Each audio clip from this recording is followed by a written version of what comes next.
Everyone, Magic Flying Potato here, and welcome to My Time at Sandrock. This is a continuation of the game My Time at Portia. It's in early access, and I just want to give you an overview and first impressions of this game. First, I like the graphics. I like the looks of the way they built the game and the way it plays. It plays pretty smoothly as from what I have been playing it. I did have one crash. Again, this is in early access, so there is going to be some issues with the game. So if you don't like doing the early access, I'd wait for it to actually come out and full release. But what it is, it's a post-apocalyptic game. It's set 300 years after the destruction of regular planet or whatever it was, and you come out to this city called Sandrock, and what you do is you build and make things, gather resources in order to bring this town back to its glory days and to bring back its economy. You start off acquiring this little workshop area that you get to name yourself, and you start building things. You follow storylines.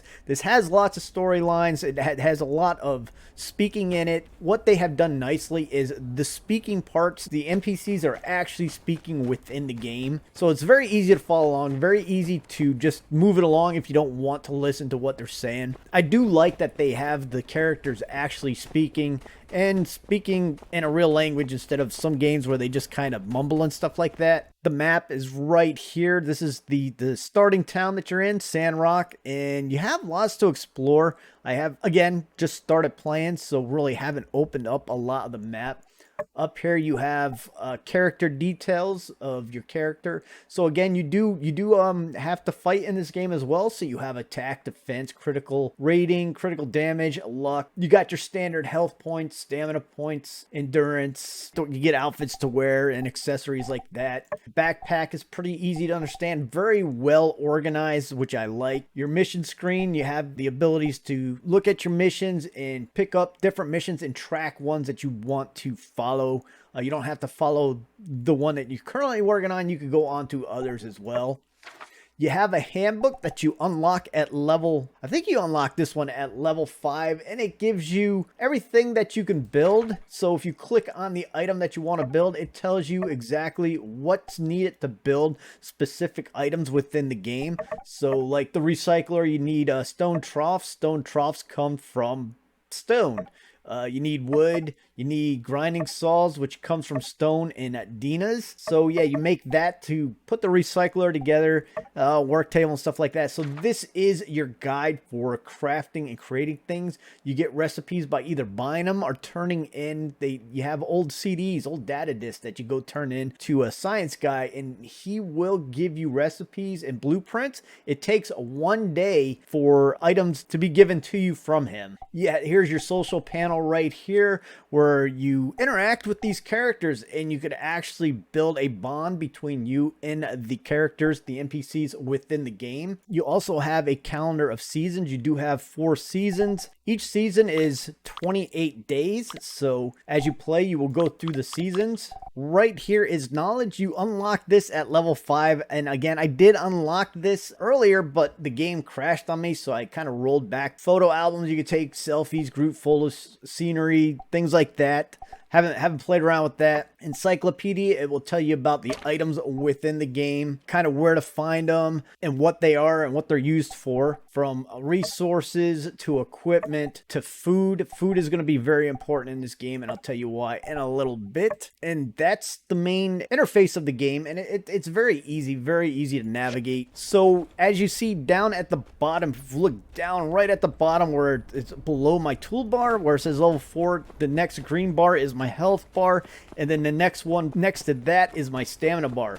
So the way stamina works in this game, running and things like that do not use stamina. So gathering items and doing tasks like that uses up your stamina. So if I want to get some sandgrass, it does use up a little bit of my stamina as I'm trying to do it, and certain items need higher level gear. So let me go on, and you need certain items for certain things, like for rocks and gravel and stuff. You need your pickaxe for chopping things up. You will need your axe. So right here, I am level 5 now. So if I go over, this was the skill page I was talking about right here.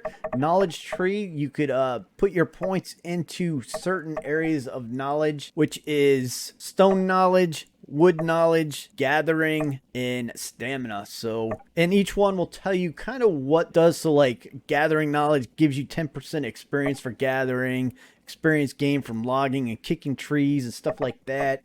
Same with basic stone knowledge. Level 1 is mining experience increased by 10%.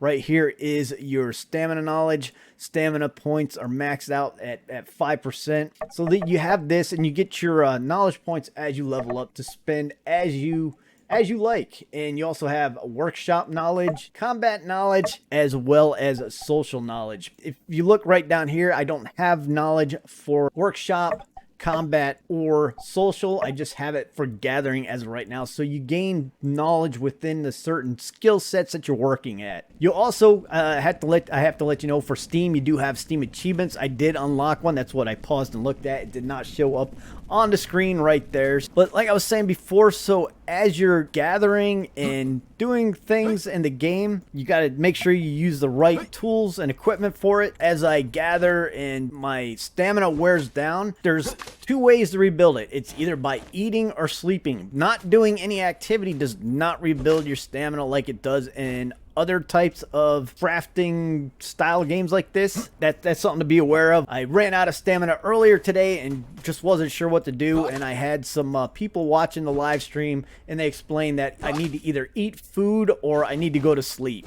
So just something to be aware of in the game. So as you play, you go ahead and start building your workstations. Again, this is my little work area. It's a house that you could decorate and expand on once you start gaining experience unlocking the blueprints. Right here is work table, your recycler where you put materials into it and it will give you an output. So like if I put the scrap wood in, it will give me an output guaranteed of dregs, high percentage maybe of regular wood, and then a high percentage maybe of wood sticks. Not guaranteed like the dregs are. And every item that you throw in there like this, it will tell you just how many you have on hand and what you can do.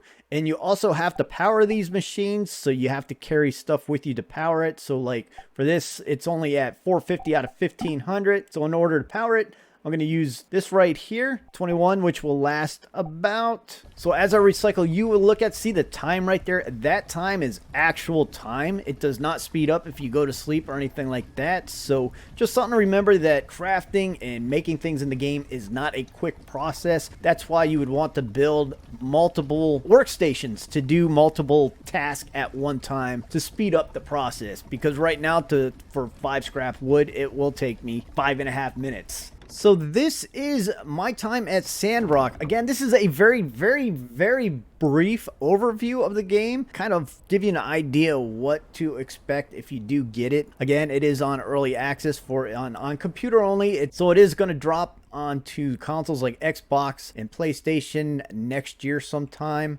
So as of right now, it is PC only. For the time that I have been playing this game, I am really enjoying it. It's one of these kind of chill games that you just sit back, relax, play, enjoy the graphics, enjoy the storylines. And if you like gathering, crafting, exploring, and building style games, this is definitely a fun one to get. I am definitely going to do some more with this game. So if you guys have the game, if you guys have played the game, if you have played My Time at Portia, go ahead and let me know what you guys think of that compared to what you see on this one. I know they have updated some things compared to the older game. Oh yeah, another thing, multiplayer is going to drop later on sometime during this year with this early access.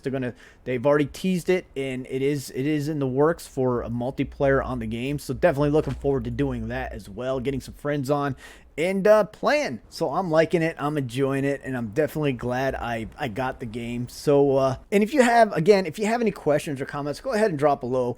I am still new at the game, so I may not be able to answer specific questions for certain things as of right now, but as I play, I will gain more knowledge in the game. So yeah, go ahead and leave those questions, comments below, and I will get back with you. And once again, you guys have a great time out there exploring and building and prospering in the game of My Time at Sandrock. Enjoy the journey. I am Magic Flying Potato, and I am Oot.